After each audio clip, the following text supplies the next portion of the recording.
ZEE5 ಇರುವಾಗ ನೀವು ನಿಮ್ಮ ನೆಚ್ಚಿನ ಶೋಗಳನ್ನ ಎಂದಿಗೂ ಮಿಸ್ ಮಾಡಿಕೊಳ್ಳುವುದಿಲ್ಲ. ಅದು ಸಂಪೂರ್ಣ ಉಚಿತವಾಗಿ. ಅಯ್ಯೋ ದೇವ್ರೆ, ದುರ್ಗಾ ಏನಾದರೂ ಈ ಕಾರ್ಯಕ್ರಮದಲ್ಲಿ ನನ್ನ ಫೋಟೋ ನೋಡ್ಬಿಟ್ರೆ ಅವಳಿಗೆ ಎಲ್ಲ ವಿಷಯ ಗೊತ್ತಾಗ್ಬಿಡತ್ತೆ. ಇಲ್ಲ, ಹಾಗಾಗಕ್ಕೆ ನಾನು ಬಿಡಬಾರ್ದು. ಯಾವುದೇ ಕಾರಣಕ್ಕೂ ದುರ್ಗಾ ನನ್ನ ಫೋಟೋ ನೋಡಬಾರ್ದು. ಹೇಗಾದರೂ ಮಾಡಿ ಅವಳನ್ನ ಇಲ್ಲಿಂದ ದೂರ ಕರ್ಕೊಂಡು ಹೋಗ್ಬೇಕು. ಏನು ಮಾಡಲಿ?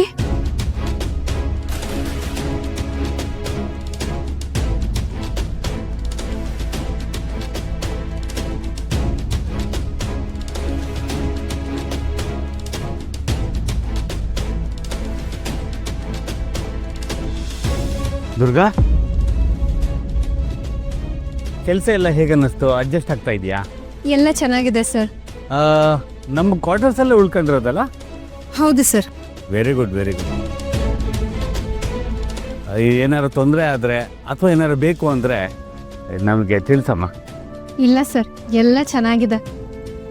ನೀವಿಷ್ಟು ವಿಚಾರಿಸ್ಕೊಂಡ್ರಲ್ಲ, ತುಂಬ ಧನ್ಯವಾದ ಸರ್. ಈ ಫ್ಯಾಕ್ಟ್ರಿಲಿ ನಂಗೆ ಕೆಲಸ ಸಿಕ್ಕಿರೋದೇ ನನ್ನ ಪುಣ್ಯ. ದುರ್ಗಾ, ನಾನು ಇದೊಂದು ಫೋನ್ ಅಟೆಂಡ್ ಮಾಡಲೇಬೇಕಮ್ಮ. ಇದು ಅಂಬಿಕಾ ಅವ್ರ ಫೋಟೋ ಆ ಟೇಬಲ್ ಮೇಲೆ ಇಡೋದಕ್ಕೆ ಕೊಟ್ಬಿಡಮ್ಮ. ಸರಿ ಸರ್. ಅವ್ರ ಫೋಟೋ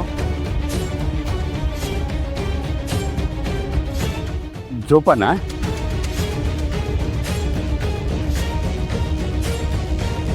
ಅಯ್ಯೋ ದುರ್ಗಾ, ಆ ಫೋಟೋ ನೋಡಬಾರ್ದು. ದೇವಿ, ಹೇಗಾದರೂ ಮಾಡಿ ದುರ್ಗಾ ನನ್ನ ಫೋಟೋ ನೋಡದೆ ಇರೋ ಹಾಗೆ ನೋಡ್ಕೋ.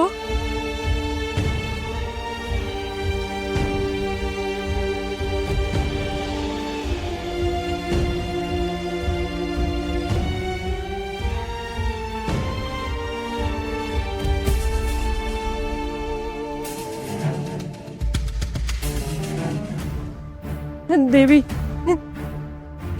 ನನಗೆ ಅವಳ ಸಹಾಯ ಬೇಕು ಅಂತ ನಾನು ಇಲ್ಲಿವರೆಗೂ ಕರ್ಕೊಂಡ್ಬಂದಿದ್ದೀನಿ. ಇಷ್ಟು ಬೇಗ ಅವಳಿಗೆಲ್ಲ ವಿಷಯ ಗೊತ್ತಾಗಿ ನಾನು ಬಿಟ್ಟೋಗೋ ಹಾಗೆ ಮಾಡಬೇಡ ತಾಯಿ.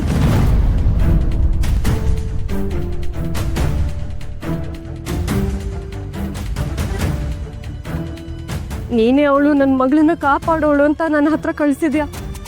ಆದರೆ ನೀನೇ ಅವಳನ್ನ ನನ್ನಿಂದ ಕಿತ್ಕೋಬೇಡ ಪ್ಲೀಸ್ ದೇವಿ, ಪ್ಲೀಸ್.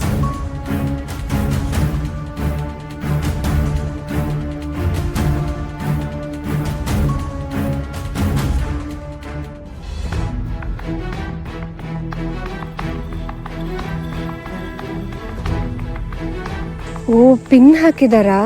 ಅದಕ್ಕೆ ಓಪನ್ ಆಗ್ತಿಲ್ಲ.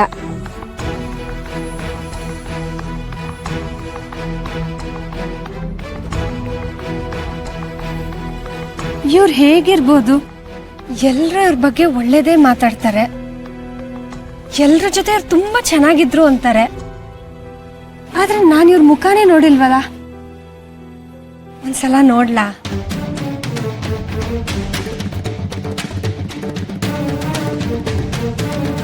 ಅಯ್ಯೋ ದೇವ್ರೆ,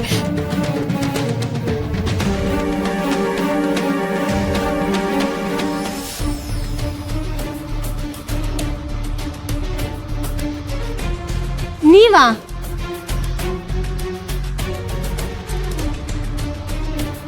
ಬಾ ನನ್ ಜೊತೆ.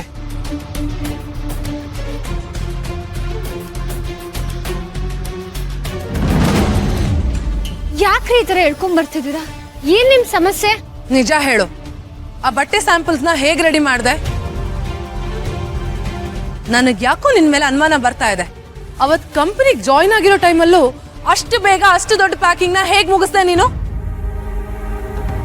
ಅಲ್ಲ, ಕೆಲ್ಸ ಮಾಡು ಅಂತ ಹೇಳಿದ್ರಿ, ಮಾಡಿ ಮುಗಿಸಿದೀನಿ. ಖುಷಿ ಪಡೋದ್ ಬಿಟ್ಟು ಹೇಗ್ ಮಾಡ್ದೆ ಅಂತ ಕೇಳ್ತಿದ್ದೀರಲ್ಲ. ನೋಡು, ನನ್ನ ಹತ್ರ ನಾಟಕ ಮಾಡ್ಬೇಡ. ಮೋಸ ಮಾಡ್ತಿದ್ಯಾ? ಮೋಸ ಮಾಡ್ದೆ ಒಂದು ರಾತ್ರಿಲಿ ಅಷ್ಟೆಲ್ಲ ಪ್ಯಾಕಿಂಗ್ ನ ಮುಗಿಸೋದಕ್ಕೆ ಸಾಧ್ಯನೇ ಇಲ್ಲ. ಸಾಧ್ಯನೇ ಇಲ್ಲ ಅಂತ ಗೊತ್ತಿದ್ಮೇಲೆ ನನಗೆ ಹೇಳಿದ್ರಿ? ನಿಮ್ಮ ಉದ್ದೇಶ ಏನಾಗಿತ್ತು ಮೇಡಮ್? ನೋಡು, ಟಾಪಿಕ್ ಚೇಂಜ್ ಮಾಡ್ಬೇಡ. ಅದು ಹೇಗ್ ಮಾಡ್ದೆ ಅನ್ನೋದನ್ನ ಹೇಳು ಅಷ್ಟೇ. ಅದ ಹೇಳ್ತೀನಿ ಮೇಡಮ್. ಅದು ಅವತ್ತು ಒಂದು ದೆವ್ವ ಬಂದಿತ್ತು, ಅದೇ ನನಗೆಲ್ಲ ಮಾಡ್ಕೊಡ್ತು.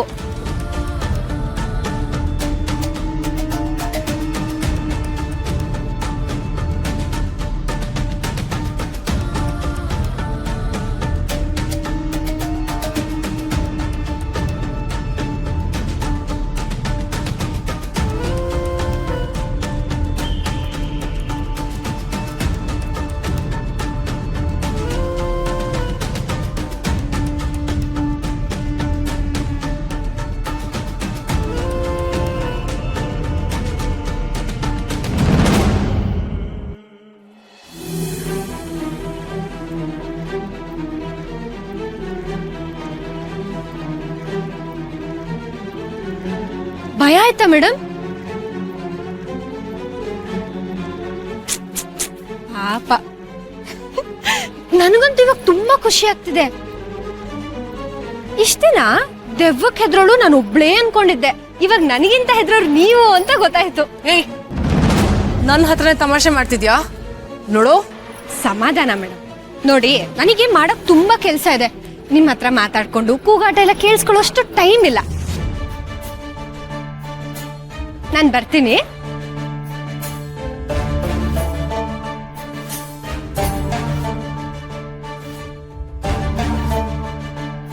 ಸದ್ಯ ಈಗೇನೋ ಅವಳ ಫೋಟೋ ನೋಡದೆ ಇರೋಗಾಯ್ತು. ಆದ್ರೆ ಫಂಕ್ಷನ್ ಮುಗಿಯೋವರೆಗೂ ಅವಳ ಫೋಟೋ ನೋಡದೆ ಇರೋ ಹಾಗೆ ಹೇಗ್ ನೋಡ್ಕೊಳ್ಳಿ? ತಾಯಿ, ನೀನೇ ದಾರಿ ತೋರಿಸ್ಬೇಕು. ಅಲ್ಲ, ನಂಗೆ ಅರ್ಥನೇ ಆಗ್ತಿಲ್ಲ ಇವಳ ಉದ್ದೇಶ ಏನು ಅಂತ. ರಾತ್ರಿ 1000 ಪೀಸ್ ಪ್ಯಾಕ್ ಆಗ್ಬೇಕು ಬೆಳಗ್ಗೆ ಅಷ್ಟರಲ್ಲಿ ಅಂತ ಹೇಳೋದು ಇವಳೇನೆ. ಆಮೇಲೆ ನೋಡಿದ್ರೆ ನಾನು ಎಲ್ಲ ಮಾಡಿದ್ಮೇಲೆ ಒಬ್ಳು ಕೈಲಿ ಮಾಡಕ್ ಅದು ಅಸಾಧ್ಯ ಅಂತ ಹೇಳೋದು ಇವಳೇನೆ. ಅಲ್ಲ, ಅದು ಅಸಾಧ್ಯ ಅಂತ ಗೊತ್ತಿದ್ಮೇಲೆ ಮತ್ತೆ ಇವಳು ನನಗೆ ಯಾಕೆ ಹೇಳ್ಬೇಕು? ನಾನ್ ಮಾಡ್ಬಾರ್ದು ಅನ್ನೋದು ಇವಳು ಉದ್ದೇಶ ಆಗಿತ್ತಲ್ವಾ? ಹೌದು ದುರ್ಗಾ. ಏನ್ ಕೆಟ್ಟ ಜನ ಇರ್ತಾರಪ್ಪ. ಅಲ್ಲ, ಇಷ್ಟು ಕೆಟ್ಟ ಉದ್ದೇಶ ಯಾಕಿರ್ಬೇಕು ಹೇಳಿ? ಇವಳು ಭೂಮಿಗೆ ಬರುವಾಗ ಬರೋ ಜಂಬನೆಲ್ಲ ದೇವ್ರು ಇವಳು ಒಬ್ಳಿಗೆ ತುಂಬ ಕಳ್ಸಿರ್ಬೇಕು. ಅದಕ್ಕೆ ಹೇಗೆ ಆಡ್ತಾಳ. ಆದ್ರೂ ಅವಳು ನನ್ನ ಜೊತೆ ಯಾಕಷ್ಟು ಕೆಟ್ಟದಾಗ ನಡ್ಕೋಬೇಕು? ಅದ್ ಹಾಗೇನೆ ದುರ್ಗಾ. ಒಳ್ಳೆಯವ್ರನ್ನ ಕಂಡ್ರೆ ಜನ ಹಾಗೇನೆ, ಬಗ್ಗವ್ರನ್ನ ಇನ್ನೂ ಬಗ್ಗಿಸ್ತಾನೆ ಇರ್ತಾರೆ.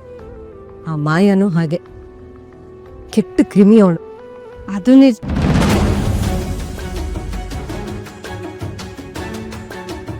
ಅದ್ ಸರಿ, ನಿಮಗೆ ಮಾಯ ಮೊದ್ಲೇ ಗೊತ್ತಾ? ಅಲ್ಲ, ಅವಳು ಕೆಟ್ಟ ಕ್ರಿಮಿ ಅಂತ ನಿಮಗೆ ಹೇಗೆ ಗೊತ್ತು?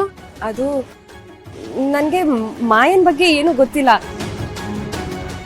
ಆದ್ರೆ ಅವಳು ನಿನ್ ಜೊತೆ 1-2 ಸಲ ಬಿಹೇವ್ ಮಾಡೋದನ್ನ ನೋಡಿದ್ನಲ್ಲ, ಅದ್ರ ಜೊತೆ ನೀನು ಹೇಳಿದ್ಯಲ್ಲ ನಿನಗೆ ಅವಳು ಕಂಡ್ರೆ ಇಷ್ಟ ಇಲ್ಲ ಅಂತ. ಅದಕ್ಕೆ ನನಗೂ ಇಷ್ಟ ಇಲ್ಲ. ಅಲ್ಲ, ನನ್ಗಿಷ್ಟ ಇಲ್ಲ ಅಂದ್ರೆ ನಿಮ್ಗೂ ಇಷ್ಟ ಇಲ್ವಾ? ಹ್ಞೂ ದುರ್ಗಾ, ನೀನು ಒಳ್ಳೆಯವಳು. ZEE5 ಆಪ್ ಡೌನ್ಲೋಡ್ ಮಾಡಿ ಎಲ್ಲಾ ಸಂಚಿಕೆಗಳನ್ನು ಸಂಪೂರ್ಣ ಉಚಿತವಾಗಿ ನೋಡಿ.